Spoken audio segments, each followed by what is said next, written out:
Hi and welcome to Debunk File. My name is Sup and today we're going to be making an update to Panchikos Deathmetal.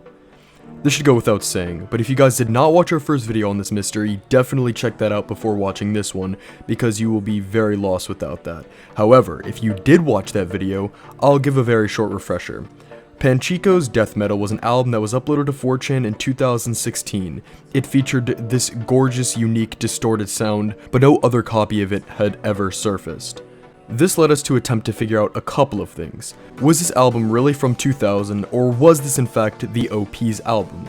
If it wasn't, who made it and why aren't there any more copies at all?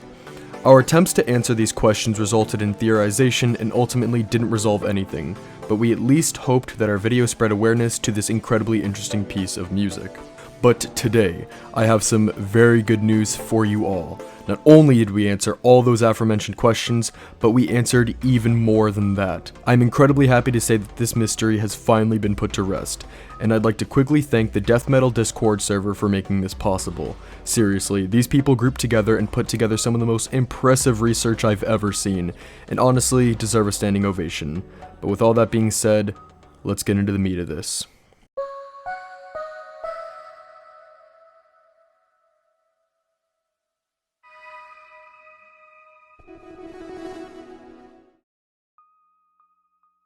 So, was this album truly released in 2000? Yes, it was.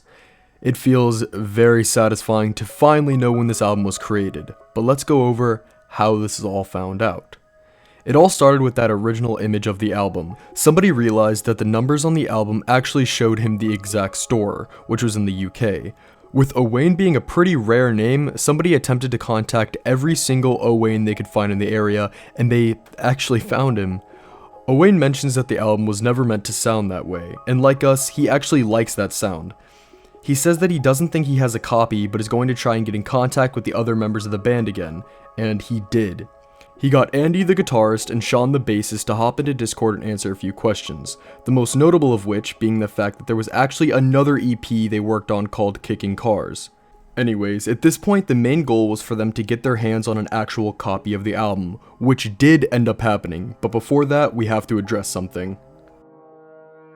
Probably the most controversial moment of our video came when we were discussing the possibility of disc rot. We got tons of comments from people saying that disc rot was in fact not real, but we think that you guys that said that should take a look at what this Discord user had to say about that. This person has a 20-year-old colossal collection of CDs, and uploads a lot of them to YouTube, and he gave a couple examples of disc rot in his collection, one of which sounds scarily similar to Panchiko. Take a listen.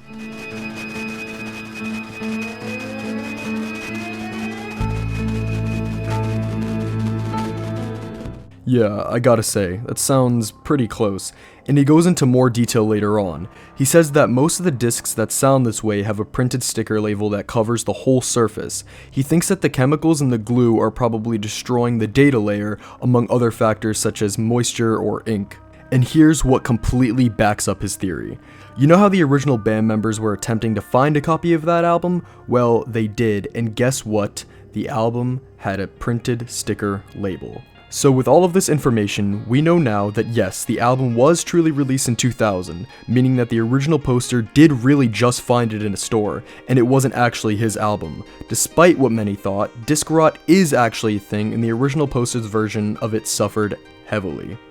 We even actually found out why they decided to name themselves Panchiko, and apparently it was all a typo. They were actually going to be naming themselves Panchinko after the slot machine, but they made a typo and it ended up being Panchiko.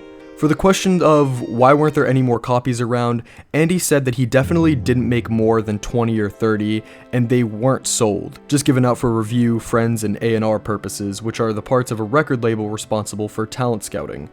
So yeah, as it turns out, this truly was just a group of teenagers in the late 90s that made an album that accidentally became a cult classic years later. With everything we found out through the incredible Discord server, we can officially call this mystery debunked. Before we go, we actually have some amazing news. Andy did mention that he works as a mastering engineer and has some good restoration software. And as we showed earlier, he was actually able to get his hands on an album because someone he knew still had one, so after all these years, we can actually hear the original album. While the bit crushing added a ton to the project, hearing the album in its original form is still a huge treat too. It's on YouTube and Bandcamp. It also even has the songs from Kicking Cars, their other EP, on it, so definitely make sure to check it out.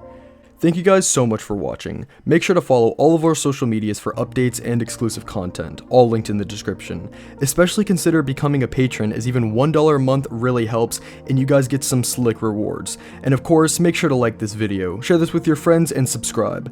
As always, my name is Sep from Debunk File. Thank you guys so much for watching. Bye.